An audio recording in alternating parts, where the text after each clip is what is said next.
नमस्कार दोस्तों, स्वागत है आप सभी का हमारे इस YouTube चैनल पर। दोस्तों, भीम ने दुर्योधन की जंघा उतार दी थी। वह खून में लथपथ होकर रणभूमि पर गिरा हुआ था। बस कुछ ही समय में दम तोड़ने वाला था, लेकिन भूमि पर गिरे हुए ही उसने श्री कृष्ण की ओर देखते हुए अपने हाथ की 3 उंगलियों को बार बार उठाकर कुछ बताने का प्रयास किया। पीड़ा के कारण उसके मुंह से आवाज़ धीमी धीमी ही निकल रही थी। ऐसे में श्री कृष्ण उसके पास गए और कहने लगे कि क्या तुम कुछ कहना चाहते हो।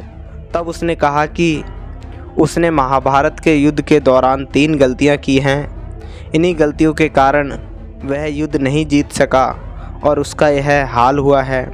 यदि वह पहले ही इन गलतियों को पहचान लेता तो आज जीत का ताज उसके सिर होता।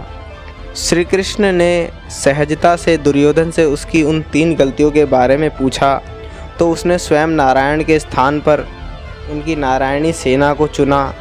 यदि नारायण युद्ध में कौरवों के पक्ष में होते तो आज परिणाम कुछ और ही होते। दूसरी गलती उसने यह बताई कि अपनी माता के लाख कहने पर भी वह उनके सामने पेड़ के पत्तों से बना लंगोट पहनकर गया। यदि वह नग्न अवस्था में जाता तो आज उसे कोई भी योद्धा परास्त नहीं कर सकता था। तीसरी और अंतिम गलती उसने की थी, वो थी युद्ध में आखिर में जाने की भूल। यदि वह पहले ही जाता तो कई बातों को समझ सकता था और शायद उसके भाई और मित्रों की जान बच जाती। श्री कृष्ण ने विनम्रता से दुर्योधन की यह सारी बातें सुनी। फिर उन्होंने उससे कहा, तुम्हारी हार का मुख्य कारण तुम्हारा अधर्मी व्यवहार और अपनी ही कुलवधू का वस्त्र हरण करना था।